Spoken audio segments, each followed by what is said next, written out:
Meu Deus, como é bom estarmos juntos, queridos. Tudo bem com vocês? Vocês estão ricos já? Porque vocês estão com cara de rico.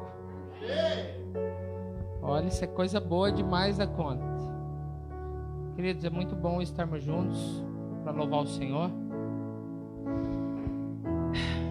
É uma alegria, acima de tudo, rever os irmãos. Essa pandemia é do cão. Esse negócio da gente não poder estar junto, aí não poder abraçar é ruim. A gente tem aprendido tanta coisa, né? Mas até nas coisas ruins o Senhor nos ensina coisas boas. Todas as coisas contribuem para o bem daqueles que amam a Deus. Então, se os nossos olhos forem bons, tudo que nós vamos ver vai ser bom também. Amém? Eu queria convidá-lo a abrir sua Bíblia no primeiro livro da Escritura, no livro dos começos, no livro de Gênesis, na história da queda, no capítulo 3. E eu quero pedir que você deixe a sua Bíblia aberta em Gênesis capítulo 3, e já já nós vamos ler alguns versículos. Espírito Santo, nós declaramos o Teu governo sobre as nossas vidas. Senhor, nós sentimos a Tua presença, é real a Tua presença aqui. Espírito Santo, nós pedimos ao Senhor que o Senhor faça em nós, promova em nós a revelação de Cristo, para que não fiquemos apenas no exercício intelectual, mas para que Cristo seja revelado e Cristo cresça em nós, até que nos tornemos varões perfeitos, filhos maduros, para experimentarmos a boa, perfeita e agradável vontade do Senhor. Espírito, nós te pedimos que o Senhor nos desligue das coisas naturais e nos conecte às coisas do Espírito, para que os nossos olhos, os olhos dos nossos corações sejam abertos. Nós nos despimos de toda resistência. Nós pedimos ao Senhor que nos batize com batismo de humildade, para que no espírito de humildade possamos receber a Tua palavra como uma criança, com o coração aberto, e entender, Senhor, que não tem a ver com Alex, não tem a ver com outra pessoa, mas tem a ver com o Senhor, que fala por meio de nós, não por causa de nós, não por causa das nossas, das nossas qualificações, mas apesar de nós, apesar das nossas fraquezas, apesar das nossas debilidades, apesar da nossa pequenez, apesar da nossa impaciência, apesar das nossas criancices, o Senhor continua acreditando em nós. Obrigado, Senhor, por esse tempo, por tempo dessa igreja, por essa nova estação, por tudo que o Senhor está promovendo aqui, em nome de Jesus Cristo. Irmãos, sinceramente, eu não quero pregar no sentido de fazer uma pregação, mas conversar mais num aspecto de testemunho, de vivência e compartilhar o coração, compartilhar aquilo que a gente está vivendo. Irmãos, à medida que nós vamos crescendo, à medida que a nossa vida vai mudando, às vezes nós passamos por experiências semelhantes a que nós já passamos, mas temos perspectivas diferentes. Isso é bom. É interessante que em alguns aspectos nós nunca deveríamos ou nunca devemos mudar, mas em outros aspectos nós devemos mudar. Por exemplo, a Bíblia diz que quem não receber o reino como uma criança não pode entrar no reino de Deus.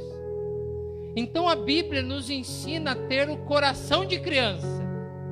Lembra daquela canção, Quero Ser Como Criança, Te Amar Pelo Que És? Então quando a Bíblia fala disso, está falando desse aspecto, da questão da dependência, da questão da inocência. A Bíblia vai dizer assim, sejam inocentes para o mal, como uma criança inocente. Esses dias a Kiara tem 3 aninhos, pai, quero fazer xixi. Daí eu fui levá-la no banheiro, e daí quando ela estava fazendo xixi, e é engraçado que lá em casa quase tudo é um evento, porque uma vai fazer xixi, os outros vão atrás, que é onde vai. Eu estava sozinho em casa, e daí foi ao banheiro, a Eduardo e o Gustavo todos juntos, a Kiara fazendo xixi. Quando ela estava fazendo xixi, ela soltou uma pérola. ela disse assim: pai, você faz xixi pelo peru, né? Igual o Gu. E eu fiquei assim olhando, sabe assim, se um adulto fala isso, é uma coisa horrível. Daí eu falei assim: filha, o papai faz xixi pelo peru, igualzinho o Gugu. Porque não tem maldade. Você pode até ficar ofendido com o que eu estou falando agora. Nossa, falou peru na igreja, né? Nossa, Deus do céu. Não vou mais vir nessa religião. Deus me guarde. Mas a maldade está em você.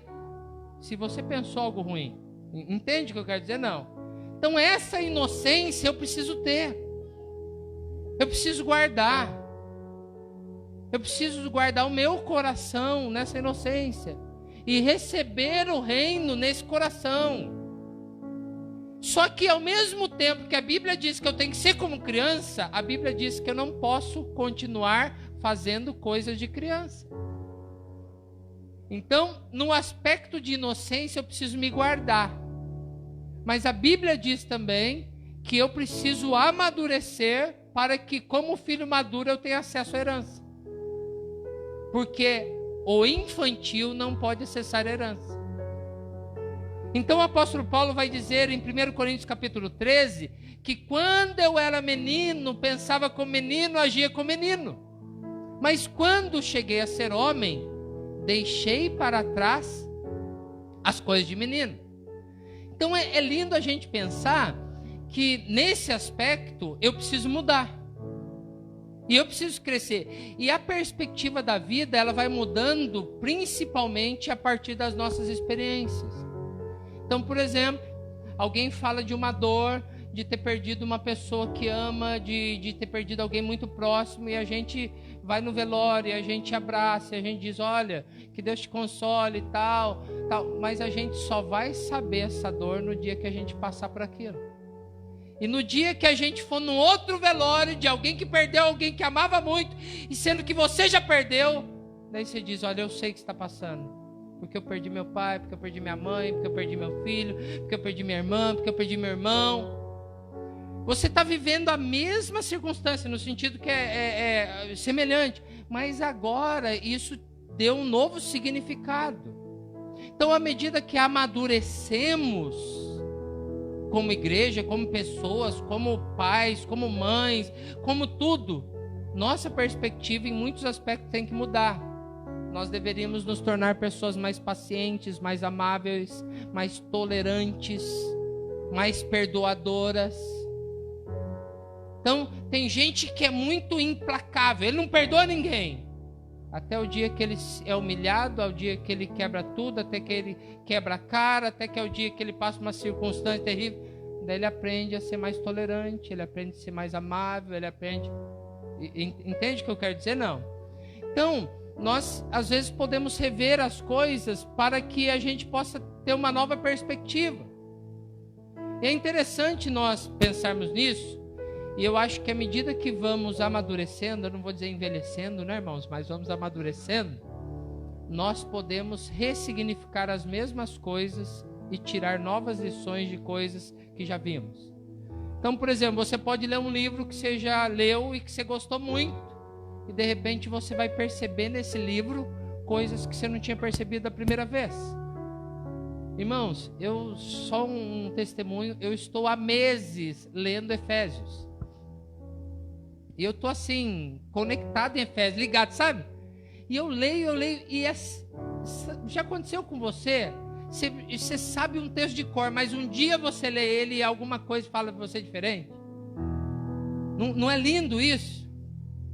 Esses tempos atrás eu estava lendo o Salmo 23, eu sei o Salmo 23 de cor. Eu tive um professor de escola bíblica dominical que ele estimulava a gente a decorar. Eu tive um professor no seminário que fazia a gente decorar também. Então eu tinha esse hábito de decorar. Então sei o Salmo 23, sei o Salmo 91, sei Mateus 5, um monte de texto de cor. Porque a gente tinha esse exercício. E eu já li o Salmo 23, sim. O Senhor, meu pastor, nada faltará, deitar me fazer gol, né? Dá até para terminar assim com uma narração nesse sentido. Mas esses dias eu estava lendo de novo e aquilo... Eu disse, meu Deus, parece outro texto. Mas o texto da Bíblia não mudou. Cristo não mudou. Mas eu acredito que em algum aspecto eu amadureci. Entendeu, não? Então, só para eu terminar esse raciocínio aqui, quando eu via, eu lia, hoje não é o Salmo 23, nem comecei a pregar ainda, gente. Eu não sei o que acontece nessa igreja, eu chego aqui, começa a fluir, e eu não consigo pregar. Eu sempre li o Salmo 23 na perspectiva seguinte: e preparas uma mesa perante mim na presença dos meus inimigos, unge a minha cabeça com óleo e o meu cálice transborda. Então eu tinha aquela cena, sabe o hino da vingança? Quem me viu passar na prova e não me ajudou, agora Deus vai preparar uma mesa, vai encher meu cálice e os outros, tá vendo? Ó, aqui, ó. Não que eu dissesse que era o hino da vingança, mas era sempre assim, ó, Deus está me promovendo para os meus inimigos olhar e ver assim, tá vendo? Chupa essa manga agora. É porque eu sou filho de Deus. Só que a gente vai amadurecendo, irmãos. E a gente descobre que o papai não está preocupado em promover a gente. O papai quer promover Cristo em nós. E não tem a ver comigo essa mesa. Porque a mesa não é minha, a mesa é dele. E ele convida quem ele quer. E ele então prepara uma mesa e me põe aqui, e na minha frente ele põe o inimigo. Porque o nome dessa mesa se chama reconciliação.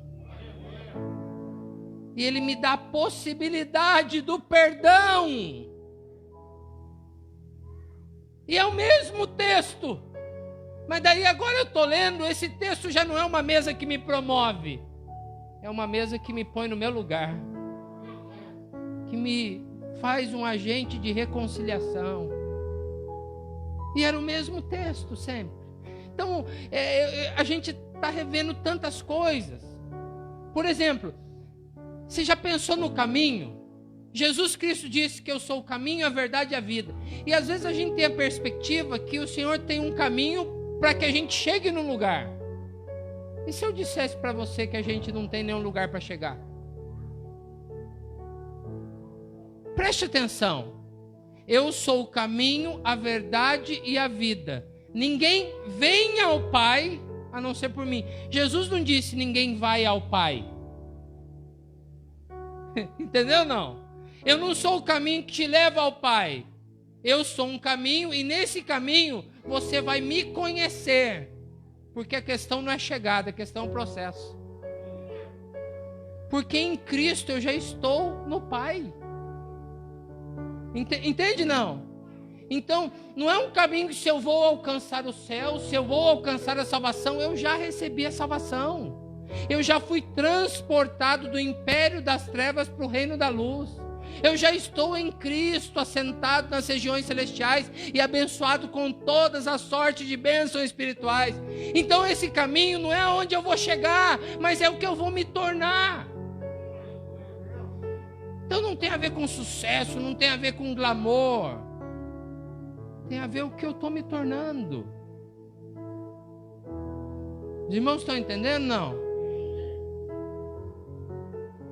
É o processo que Ele está fazendo em mim, para que eu entenda as coisas que Ele quer fazer. E daí, eu quero falar hoje sobre um problema, que a gente acha que é real, mas é uma ilusão. E essas coisas que eu estou anotando aqui, eu estava anotando aqui, enquanto o louvor estava fluindo aqui, sabe? Esse louvor, como diz o pastor Rodrigo, é power. É power. Temos a tendência de acreditar que resolveríamos tudo se corrigíssemos o que supostamente está dando errado.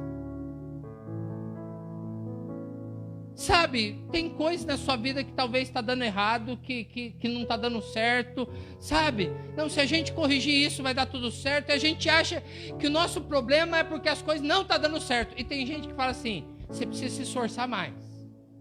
Não, que você precisa lutar mais, que você precisa buscar mais, que você precisa orar mais, que você precisa jejuar mais. Mas eu quero propor hoje que muitas vezes na nossa vida não é nada que você possa fazer que vai resolver esse problema. Mas é você entender o processo que Deus está trabalhando na sua vida. Eu quero que você imagine uma cena, né? Uma cena simples. Eu estava vindo aqui e tem aquela entrada antes do pedágio, né? E eu estava ligado já, porque eu já perdi ela umas 3 vezes. Falei, não, vou entrar. E eu ligado na entrada, perdi de novo. Fazer o quê? Meu negócio, eu só não pago pedágio para ir, né? Porque voltar aí embora. Mas não tem problema, não é esse o ponto. Eu quero que você imagine alguém que vai pegar a Dutra aqui, em Moreira César, para ir para o Rio de Janeiro. Sem novidade, não é verdade? Não. Pega a Dutra e vai para o Rio de Janeiro.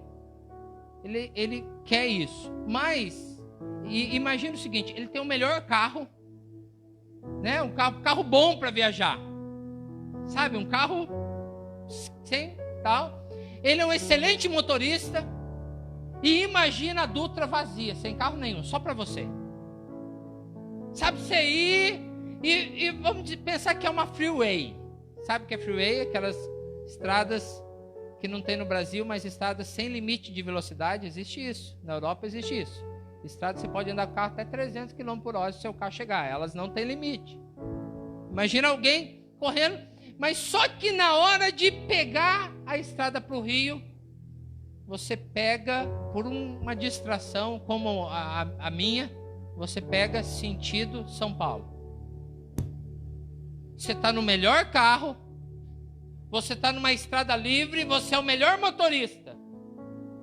Só que as coisas não estão acontecendo bem como você esperava, porque de alguma maneira você deveria estar se aproximando do que você acredita que é seu propósito, mas você está indo sempre mais longe do propósito.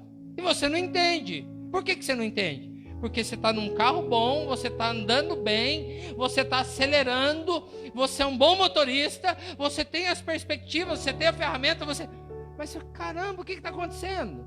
Só que você não percebeu que você está no sentido contrário. Tudo bem, não?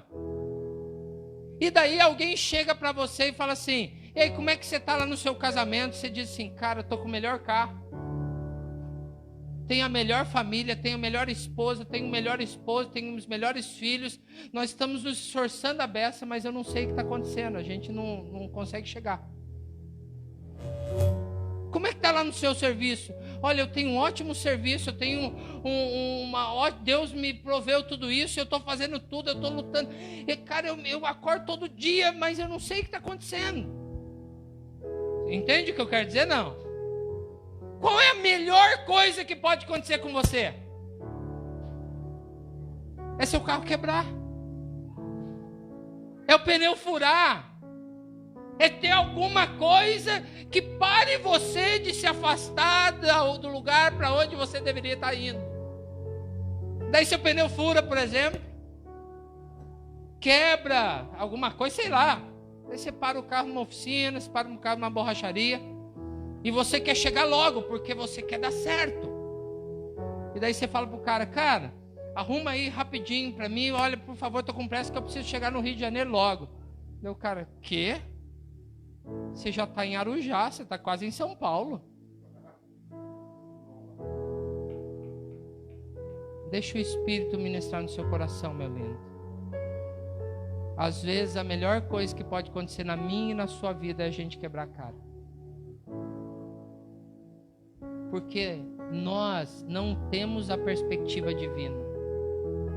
O nosso engano é acharmos que nós tomamos as decisões corretas. E você já pensou que do ponto de vista humano, muita coisa que o Papai do Céu já pediu para os seus filhos não tinham sentido? Sai da tua terra, do meio da tua parentela, para um lugar que eu ainda te mostrarei. Senhor, eu estou bem aqui, eu estou bem acomodado, você entende que não fazia sentido do ponto de vista humano. Eu quero muito um filho, está aqui o filho, o que você quer? Eu quero que você vá lá no monte e mata ele. Sabe por que eu suspeito, imagino que Deus teve que pedir a Abraão, seu filho? eu suspeito que Isaac estava tomando o lugar de Deus. Eu suspeito que Isaac estava se tornando uma idolatria. Eu lembro de uma história que eu ouvi quando eu estava no seminário de um pastor já falecido, e eu tive o privilégio de conhecer esse pastor. Ele era muito famoso, ele ficou famoso no seminário porque, sabe essas pessoas que não tem freio na língua? Não estou dizendo que ele estava certo, ok? Mas ele dava umas respostas assim, ele era grosseiro, esse era o fato. Eu lembro que uma situação, ele foi visitar uma irmã, e uma irmã pegou e falou: pastor, lê tal texto para mim. A irmã ele leu o texto assim, ele leu o texto que a irmã pediu, falou assim, o texto estava assim: ai de vós, pastores, que abandonaram as vossas ovelhas, que não visitaram. Para o pastor ler, a hora que ele terminou de ler, a irmã falou assim: pastor, o que você acha desse texto? Para provocar mesmo. Eu falei assim: eu acho que esse texto é verdade, irmã. Mas esse texto se fala de ovelha, não fala de vaca moada igual a irmã. Só para você ter uma ideia do nível desse pastor. Um dia, conto uma história, um testemunho que eu ouvi de membros da igreja lá, que tinha uma família na igreja que orou muito, queria muito ter um sítio, ter uma roça, ter um lugarzinho. E daí eles, sabe, conseguiram lá, aposentou, comprou uma roça, esse tipo de coisa. E daí o que acontece? Todo final de semana estava na roça. Primeiro porque tinha que arrumar a roça, tinha que fazer isso e tal. Depois tal, e daí sumiram da igreja. Eles pediram para Deus uma roça, e a hora que conseguiram a roça, tal. Mas um dia a esposa foi picada por uma cobra, isso é um fato. Foi picada por uma cobra, daí correram, vieram para o hospital, todo um procedimento. E aí pediram para o pastor fazer uma visita. Daí o pastor foi fazer uma visita, essa irmã estava em recuperação. E o pastor foi orar, falou assim: irmãos, eu quero orar aqui, eu quero agradecer a Deus, que a irmã está bem, né? Vamos orar. Senhor, muito obrigado, Senhor, muito obrigado por essa família. Senhor, o Senhor é testemunha quantas vezes eu orei ao Senhor pedindo para que essa família lembrasse do Senhor e voltasse à comunhão dos santos. Senhor, eu quero te dar graças por essa serpente que o Senhor enviou. Obrigado, Senhor, por essa serpente, Senhor, que fez eles voltarem para a tua casa, voltarem para o propósito, Senhor. E se eles desviar de novo, por favor, Senhor, envia outras serpentes. Sabe, querido, às vezes a gente acha que a serpente é o problema, a gente acha que... E às vezes o problema não é isso. Às vezes nós estamos indo por um caminho achando que é o nosso esforço, mas às vezes não é o nosso esforço. Não é um processo, não é o que eu vou fazer. Então vamos lá. Gênesis capítulo 3, versículo 8. Nós estamos no cenário do Papai do céu, do Eterno, indo visitar Adão e Eva depois que eles tinham comido o fruto proibido. Versículo 8. Quando escutaram o som do Eterno passeando pelo jardim, na hora da brisa da tarde, o homem e a mulher esconderam-se entre as árvores. Não queriam se encontrar com o Eterno. Mas o Eterno chamou o homem. Onde você está? Ele respondeu: eu te ouvi no jardim e fiquei com medo porque eu estava nu. E então me escondi. E o Eterno disse: quem disse que você estava nu? Você comeu da árvore de que proibi de comer? O homem respondeu: a mulher que tu me deste para ser minha companheira, ela me deu o fruto da árvore e, sim, acabei comendo. Então o Eterno disse à mulher: o que foi que você fez? Nós temos a tendência de acreditar que o que nós estamos fazendo de errado, se nós corrigíssemos o que está errado, resolveria todos os problemas. Às vezes a melhor coisa que pode acontecer é quebrar a cara. E a última coisa, parece que o papai está preocupado é com o que você está fazendo. O mais importante não é o que estamos fazendo, mas é o que estamos nos tornando. E se estamos nos tornando em Cristo, por Cristo e para Cristo. Então, eu acredito que essas três perguntas de Deus para Adão ela ecoa até hoje para que eu possa entender também as coisas. A gente acha que o problema é o erro. A gente acha que o nosso problema é o pecado. A gente acha que a gente tem algum pecado que a gente não consegue vencer. Eu não sei você, existem coisas na nossa vida que são mais difíceis do que outras. Existem pessoas que ao encontrarem Jesus fumavam e do dia e da noite pararam de fumar. E tem gente na igreja que luta com vício, luta e está preso, E nós que queremos ser muito santões, às vezes achamos que o problema do irmão é porque ele fuma. Achamos que o problema do irmão é porque ele bebe. Eu não estou dizendo que fumar é bom, eu não estou dizendo que beber é bom. Entendeu ou não? Sabe, às vezes a questão não é isso, mas às vezes o problema é uma ira incontida. Sabe, pessoa que não consegue controlar a ira. Você conhece alguém que vai de 0 a 100 em meio segundo? Ele está tudo bem quando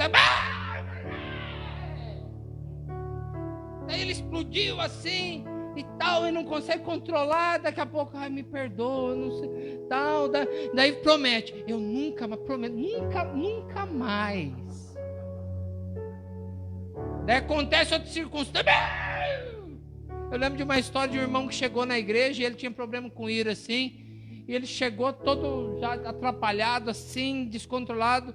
Quero conversar, pastor, o que foi, meu querido? Eu estava vindo para a igreja ali, um cara entrou na minha frente, eu já mandei ele para um lugar que não é de Deus, e ele me respondeu, eu já peguei a chave de roda e quase que a gente e tal.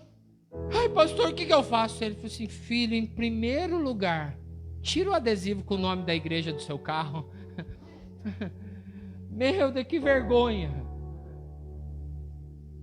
Sabe, queridos, mas a grande questão é o seguinte, o que eu vou falar vai parecer uma heresia num primeiro momento, mas deixa eu terminar o raciocínio, tudo bem?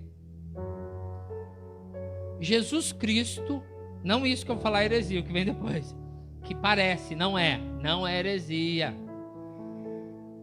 Jesus Cristo morreu no lugar da humanidade, no nosso lugar, e ele pagou por todos os pecados que cometemos. Jesus já resolveu o problema do pecado. Você concorda comigo ou não? Escute, Jesus morreu por todos os pecados desde Adão até o último ser humano. De forma que se uma dívida está paga, ela não pode ser cobrada de novo. Faz sentido ou não? Então entenda bem. O problema do pecado já foi solucionado. As pessoas acham que o problema delas, de alguém, são os pecados. Irmãos, ninguém vai para o inferno por causa dos pecados. Não parece heresia eu falar isso? Mas vou explicar.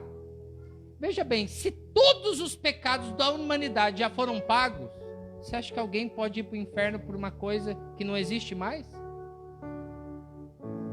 Porque Deus amou o mundo de tal maneira que deu seu Filho unigênito para que todo aquele que nele crê não pereça, mas tenha vida eterna.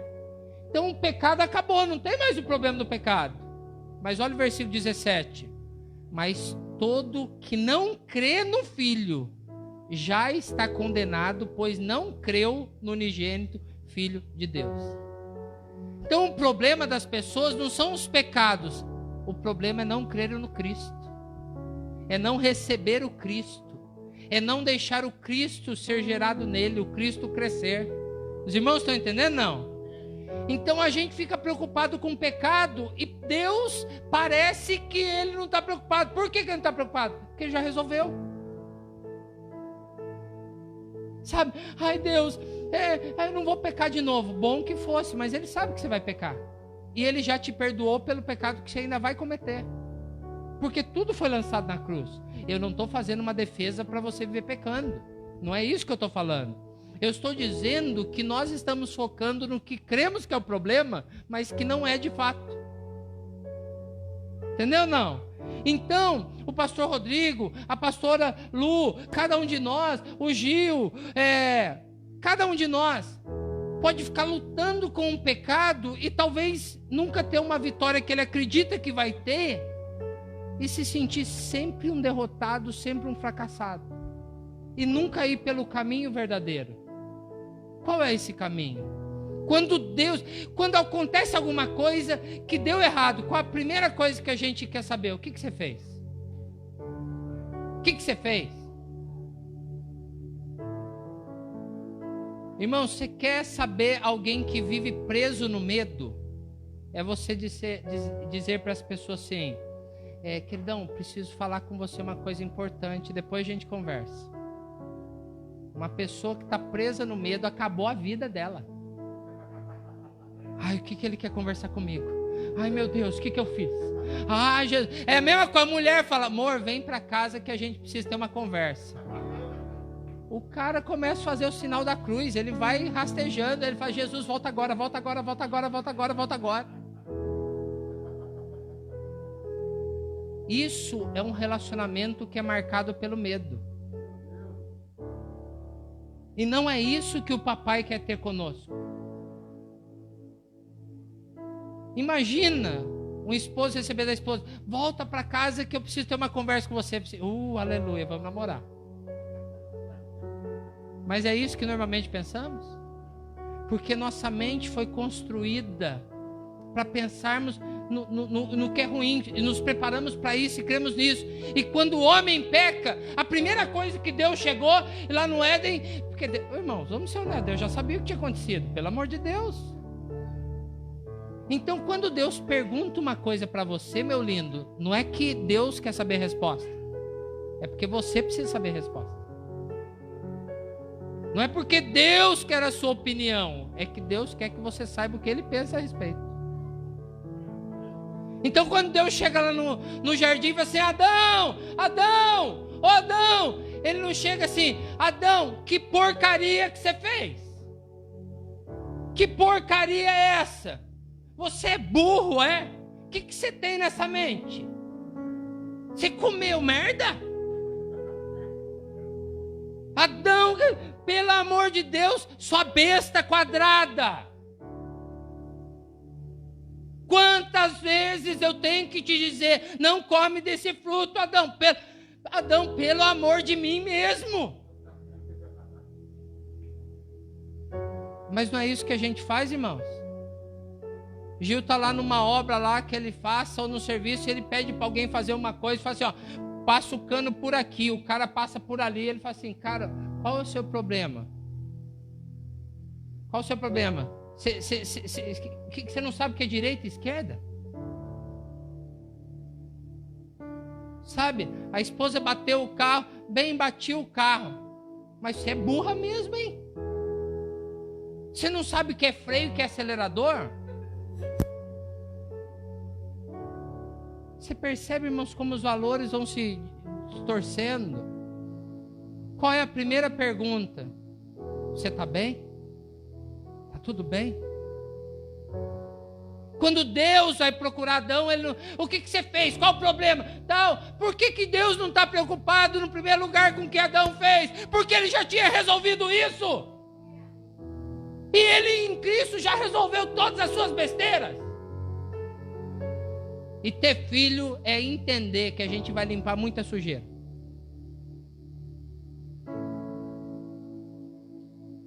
Quer ter filho? Seja um limpador de sujeira. Não espere que ele faça tudo belezinha, não vai fazer. Sabe por quê? Você adulto ainda faz besteira. Então qual foi a pergunta que Deus fez para Adão? Qual foi a pergunta que Deus fez para Adão e Eva? Ele chega lá, procura ele e diz assim, filho, filha, onde você está? Eu percebi que estava nu e me escondi. Eu vi que estava nu. A primeira pergunta que eu quero fazer para você, que a gente quer pensar o que Deus quer para mim e para você é, onde você está? Por que você não está no lugar que eu disse para que você estivesse? Por que você saiu da posição que eu te deixei? Porque escute bem uma coisa, irmãos, eles começaram a olhar a nudez de si, eles começaram a olhar para os problemas deles, um começou a olhar para a nudez do outro, e eles tiraram o olho do papai. mas começaram a olhar para os problemas. Eles eram as mesmas pessoas, mas agora não estavam mais olhando para o papai, para o que o papai falou. Eles estavam olhando para os seus problemas. E os problemas se tornaram o centro do relacionamento. Por que você fez isso? A mulher que você me deste. Isso não é nem mulher para se dar para os outros. Eles tiraram os olhos de quem deveriam continuar olhando. E por quê? Escute bem uma coisa, irmãos. A minha perspectiva vai sempre depender da posição que eu estou. Se eu estiver em outro lugar, eu vou ter outra visão. Ó, aqui tem um arzinho, gostei daqui, irmãos. Os irmãos estão entendendo? Não.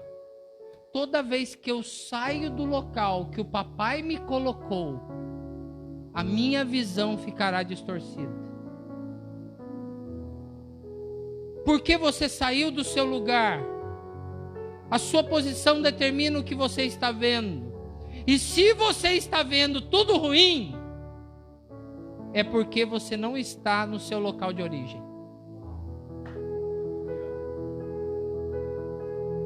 Esse casamento não presta mais.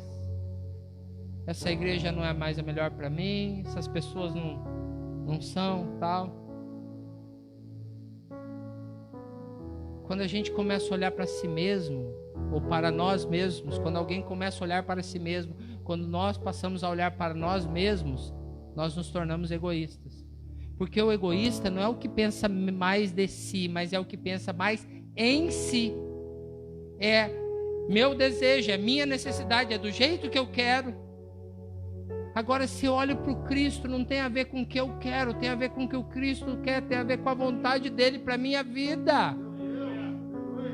Entende, não? Então eu olho para ele e não tem a ver com o que minha esposa faz, não tem a ver com o que o meu filho faz, não tem a ver com o que o outro faz, tem a ver com o que o Cristo mandou fazer e pronto. Mas os outros não estão te tratando como você merece e você vai tratá-los bem. E eu não estou olhando para eles nem para mim, eu estou olhando para Cristo. Onde você está? Você está no centro da vontade de Deus. Onde você está? O que você está vendo? Sabe, Isaías estava num momento difícil da vida dele. Se você for estudar um pouquinho, você vai descobrir que Isaías provavelmente era primo do rei que tinha morrido. Quando ele escreve lá no ano em que morreu o rei Uzias, ele era da corte, ele era da nobreza, mas agora o seu primo, que era o rei, morre. Isso cria uma instabilidade, ele não sabe o que vai acontecer direito com ele, tal. E daí Isaías decide fazer uma coisa, ele diz, eu vou orar, eu vou para a igreja. E daí quando ele vê Deus, ele esquece que o primo morreu, ele esquece todas as coisas, ele diz, eu vi o Senhor. E havia uma glória. E daí Deus diz assim, olha, eu tenho uma missão, eu tenho uma coisa importante. Quem vai pregar? Quem vai pregar? Quem vai fazer minha vontade? A quem enviarei? Quem há de ir por nós? E daí Isaías tira os olhos da morte do primo, ele só vê o Cristo. E quando ele vê o Cristo, ele recebe a sua identidade, ele recebe sua missão, porque ele volta para a posição original. E ele diz, eis-me aqui, envia-me a mim. Ele volta para a perspectiva correta, porque ele está em Cristo. João está preso na ilha de Pátimos, numa situação terrível, já tinha sido torturado por Domiciano, ele estava terrível, mas ele diz que no dia do Senhor, ele escuta uma voz, e quando ele olha, é o Senhor Jesus. E depois do Senhor mandar ele escrever algumas cartas, o Senhor diz assim, sobe e te mostrarei. E ele diz, quando ele chega no céu, você vê que coisa linda, ele chegou no céu na hora de um culto. Na hora de um culto, estava todo mundo reunido. E o mundo estava num caos absoluto. E a gente pode dizer essa maluquice que está vivendo hoje. Mas quando João chega no céu, ele vê que tem um trono, e o trono tem alguém sentado. Aquele que governa o universo, aquele que é Senhor de todas as coisas. E ele não olha mais para o problema, porque ele está na perspectiva certa, ele está no lugar certo, ele está olhando para o que é eterno, e quando ele é eterno, e quando ele olha para a perspectiva eterna, essas coisas são pequenas, são efêmeras. Que a gente fica querendo acreditar, irmãos, que o que Deus quer fazer tem a ver com o que a gente quer, com o meu gosto. Ai, tem que ser assim, eu não aceito isso, eu não aceito aquilo. Irmão, deixa eu dizer uma coisa para você, querido, com todo respeito. Você só tem uma escolha real: é Cristo ou não Cristo. Pois se alguém quer ser meu discípulo, negue-se a si mesmo, voluntariamente tome a sua cruz e morre. Ah, mas eu quero assim. E daí? Os irmãos estão comigo ou estou falando bobagem? Pelo amor de Deus, alguém fala glória a Deus aí, alguém fala ixi, finge que está gostando, irmão, me ajuda aí. Entende, irmãos? Nós achamos que o problema é o que nós estamos fazendo de errado, mas eu acredito que o que estamos fazendo de errado é uma consequência de uma visão errada. Eu não aceito isso do meu marido porque eu estou certo. E quem disse que no seu casamento ele vai dar certo ou não porque você está certo? Ele vai dar certo porque Cristo é o pilar, porque Cristo é o alicerce, porque Cristo sustenta. E o que eu faço então? Morre.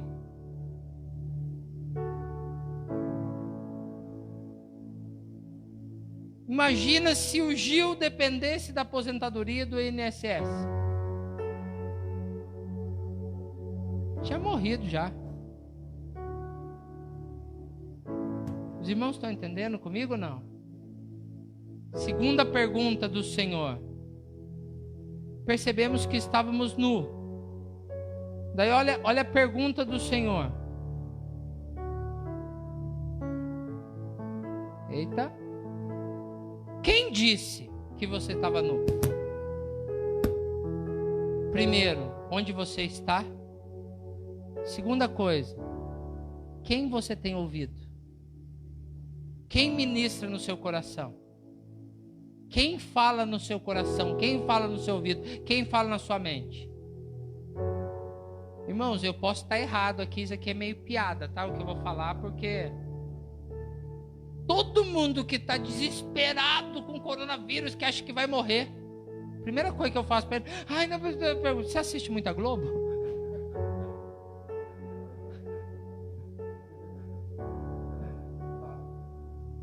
Irmãos, eu não estou defendendo ou desmerecendo, para mim não fede, não cheira, porque eu não assisto. Agora, a única coisa que tem lá é coronavírus, morreu, e morte, e morreu, e só falta escorrer sangue assim na TV, né? Mas não precisa ser só a Globo, não. Pode ser Cidade Alerta, pode ser, qual que é a outra aí? Oi? Fala Brasil. Você está entendendo o que eu quero dizer ou não? O que está alimentando? Quem que você tem ouvido? Quem que está ministrando no seu coração? Porque se o que ministra no meu coração é a palavra do Senhor, eu estou firmado na palavra do Senhor, e 1000 cairão ao meu lado, 10.000 à minha direita, mas eu estarei firme no Senhor, porque Ele me protege com as suas asas. Olha, aqueles que confiam no Senhor são como os montes de Sião, que não se abalam. Eu tudo posso naquele que me fortalece. Eu escuto a palavra, é a palavra que me sustenta, é a palavra que me dá energia, é a palavra que me faz levantar de manhã, porque a palavra é o que eu estou ouvindo. Quem você está ouvindo? Quem disse isso para você? Não, mas eu não sou ninguém, eu sou feio. Quem disse isso? Eu duvido que seu pai disse que você era feio. Eu duvido que seu pai disse que você era um fracassado. Eu duvido. E se você está ouvindo isso, não foi o papai que te disse. Não foi o papai que disse isso para você. Jesus Cristo disse: eu só faço o que eu vejo meu pai fazendo. Um filho só pode fazer o que vê o pai fazendo. Olhar para o Senhor, ouvir o Senhor, ter tempo com Ele, ouvir a voz dEle. o que Ele tem a meu respeito. E Ele vai dizer, vira à direita, vira à esquerda, segue adiante, segue, para. É hora de avançar, não é hora de avançar. Entrega, dá, perdoa, se rende. Quem você tem ouvido? E a última pergunta do papai é simples. Aí o papai chega no ponto. O que você fez? O que você fez? Mas você só fez isso porque você ouviu alguém que não era eu e você olhou para o lugar que não era para que você olhasse. Você saiu da posição que eu te deixei. E essa igreja vai cumprir o seu propósito se ela ficar no lugar que Deus quer, se ela ouvir a voz do Espírito e se ela fizer o que o papai mandar fazer.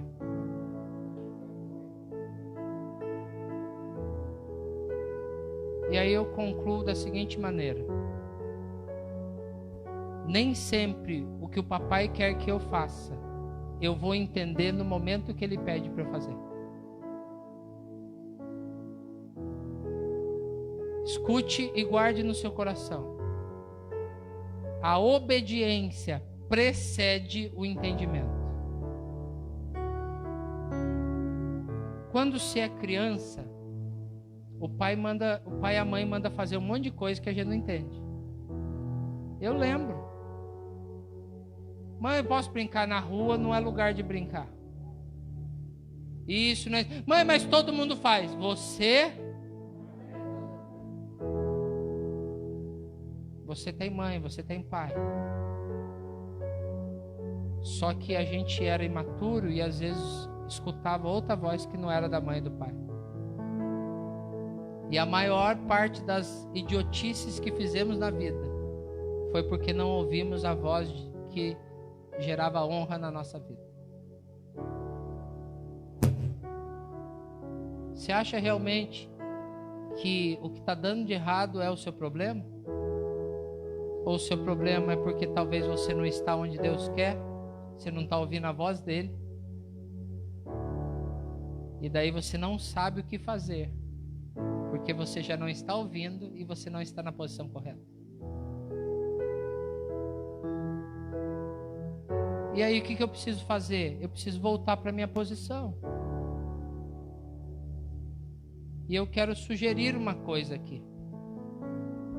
Quero sugerir que peçamos ao Senhor hoje um batismo de humildade. Porque o humilde, ele está disposto a ouvir, ele está disposto a recomeçar. O humilde, ele está disposto a perder. Ele está disposto a abrir mão da reputação. Ele está disposto a abrir sua posição. Ele está disposto a abrir mão dos seus recursos. Mas o orgulhoso não, porque o orgulhoso, ele já acredita que ele está certo. Então, ele não escuta os outros. Porque eu já sei.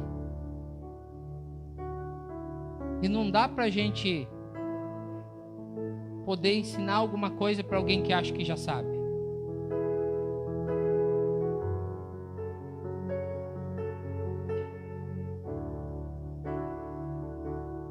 O que eu estou dizendo não é uma perspectiva de um caminho fácil.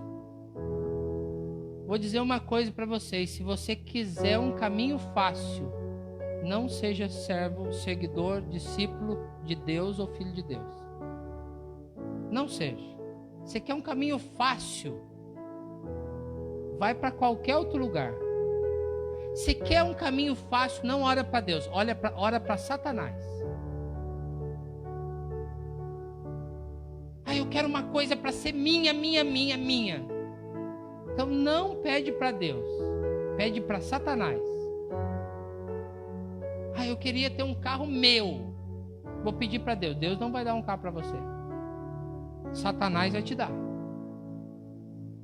Satanás faz esse tipo de promessa, irmã. Ele levou Jesus para o alto do monte e disse: tudo isso te darei se prostrado me adorares. Mas Jesus não faz isso não. Tudo que ele dá na nossa mão Ele fala assim: ô filho, é que é nosso, então daqui, vamos distribuir para todo mundo. Jesus tem uma mania, irmão, de tudo que ele dá para a gente, ele gosta de dividir e dar para os outros. Ele tem essa mania, tendo dado graça, partiu o pão, dividiu e deu, multiplicou. Você quer um marido? Eu queria um marido assim, que fosse meu marido. Esquece, irmão, vai lá pedir pro cão. Porque se o seu marido Deus mandar, ele vai ser nosso. Ele vai ser servo de todos. Ele vai ser irmão de todos. Ai, eu quero, essa filha que está nascendo, ela é minha.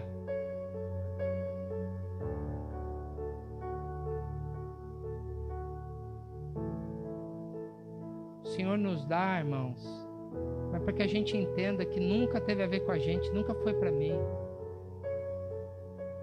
Que eu só estou entendendo um processo onde eu possa ser um instrumento de Deus para ajudar os outros, para que nós cresçamos.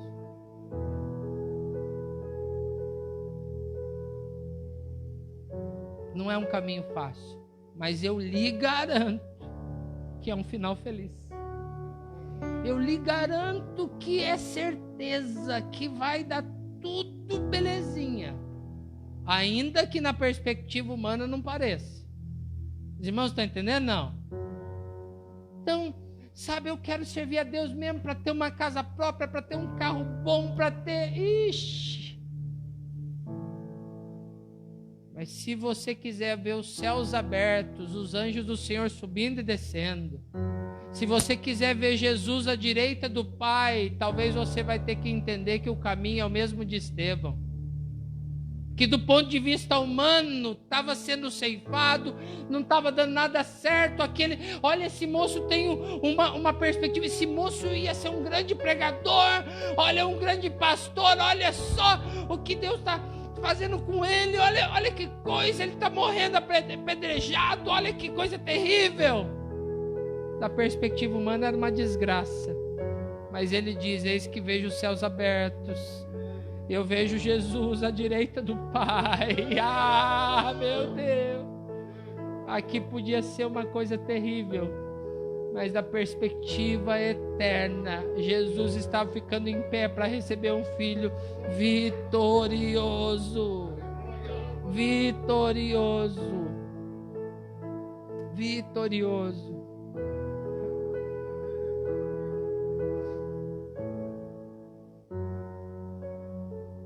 Queria orar com vocês, se você quisesse orar comigo.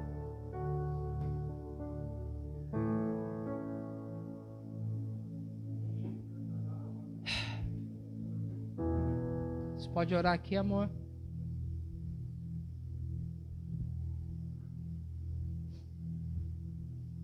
A palavra do Senhor nos diz no livro de Efésios, Paulo ora assim: eu oro para que os olhos dos vossos corações sejam iluminados.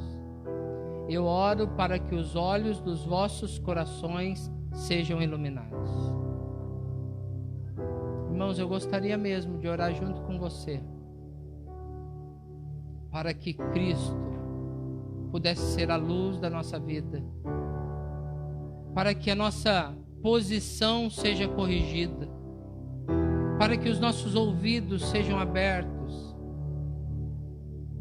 para que aquelas coisas que nós achamos que não estão legais, elas sejam talvez revistas, mas não da maneira que nós pensamos, da maneira que nós achamos, da maneira que nós queremos, mas nos entregarmos a um processo onde Ele nos dê a direção, onde Ele nos guie pelas águas tranquilas, e Ele nos leve pela vereda da justiça, porque Ele precisa nos ensinar a ser justos, porque se dependesse de nós, a gente não ia querer nunca sair de águas tranquilas.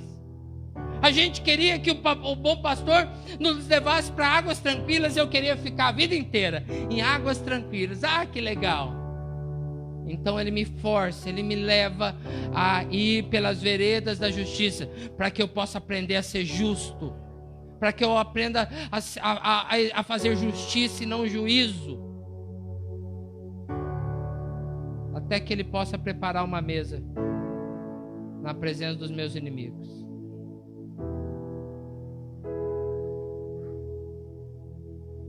Obrigado, Senhor. Pode orar aqui, amor.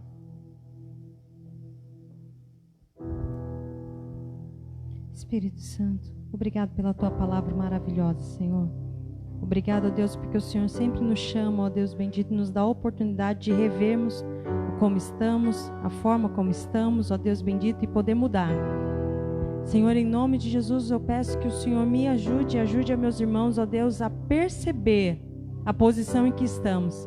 Se nos encontramos na posição que o Senhor nos deixou, se nos encontramos na posição, ó Pai, que cabe ao Senhor para as nossas vidas, na posição, ó Deus, que é vontade Tua para as nossas vidas, nos faz perceber, Senhor. Porque homens, ó Deus bendito, não nos convence, somente o Senhor, Espírito Santo.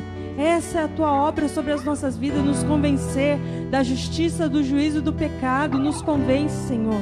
Sabemos que Cristo já anulou todo o pecado, que Cristo já pagou o preço. Mas precisamos, ó Deus, vencer de glória em glória, precisamos nos voltar para o Senhor e viver essa vida que dizemos que cremos em nome de Jesus. Espírito Santo, que possamos perceber, ó Deus, que voz temos ouvido, que voz temos dado maior importância, Senhor, em nome de Jesus. Se quando vamos decidir, se quando nos vamos comprar, se quando vamos fazer qualquer coisa na nossa vida, nós questionamos o Senhor, nós perguntamos ao Senhor e esperamos o Senhor dizer para decidir. Deus, que voz temos ouvido, nos mostra, em nome de Jesus, fala no coração de cada um dos teus filhos. Nós declaramos que queremos ouvir, nós declaramos que queremos que seja a sua voz, nós declaramos, ó Deus, que queremos ter os nossos olhos, os nossos ouvidos destapados, queremos enxergar o Senhor, queremos ouvir o Senhor e somente o Senhor, mesmo que seja através de um irmão, que seja através de um ímpio, que seja através das coisas, não importa, que possamos ouvir e ver o Senhor em nome de Jesus. E que aquilo que o Senhor nos ordenar para fazer, ó Deus, que seja feito, sem questionamentos. Se nos der medo, ó Deus, o medo, o Senhor pode eliminar, porque a Tua palavra diz que o verdadeiro amor lança fora todo medo. Mas devemos, mesmo com medo, assim, ó Deus bendito, como foi com Gideão, que teve medo, mas foi. Teve medo, pediu um sinal, mas foi. Senhor, que possamos, em nome de Jesus, fazer aquilo que o Senhor disse para fazermos, para a glória e honra do Teu nome. Espírito poderoso, só o Senhor pode nos convencer. Essa obra não é nossa, Senhor. Essa igreja não é nossa, Senhor. Essas pessoas que estão aqui não são filhos nossos, são Teus. Espírito Santo, não deixa essa igreja tomar rumos que não é a Tua vontade. Não deixa os filhos dessa casa tomar atitudes que não é a Tua vontade, que são levados por emoção, são levados por carência, são levados, ó Deus bendito, por 1000 motivos. Não permita, Espírito Santo, mas fala, porque eles são filhos Teus. Eles são filhos Teus. Oh Deus, arruma uma oportunidade, um jeito, Pai, mas fala com cada um de nós, é o que te pedimos. Nos perdoa, Pai, por todas as vezes que ouvimos outra voz, estivemos em outra posição que não a Tua, que, ó Deus bendito, fizemos aquilo que não era o Senhor fazendo. Nos perdoa em nome de Jesus e nos dá a oportunidade de fazer novamente, Senhor. Nos dá a oportunidade de novo, e de novo, e de novo. Sabemos que o Senhor não desiste de nós, por isso nós não iremos desistir da fé cristã, não iremos desistir dessa caminhada. Por mais difícil que ela possa parecer, ó Deus, ela nos promete, ela é verdadeira. Ela diz que um dia nos encontraremos e não haverá mais dor, não haverá mais pranto, não haverá mais choro. Mas até que isso aconteça, Senhor, nós temos uns aos outros. Deus, nós vamos chegar nesse fim de carreira juntos, porque somos família. Espírito Santo, somos família. Obrigado por essa família, Senhor. Obrigado por esta casa, Senhor. Que ela complete milhares de anos até a Tua vinda, Senhor. Que ela complete muitos e muitos e muitos anos até a Tua vinda, Senhor. Porque vai ser um ajudando o outro, um caminhando junto com o outro. Nós vamos chegar lá. Muito obrigado, Espírito Santo. E continua falando, porque é da Tua voz que nós precisamos. Em nome de Jesus, quebra.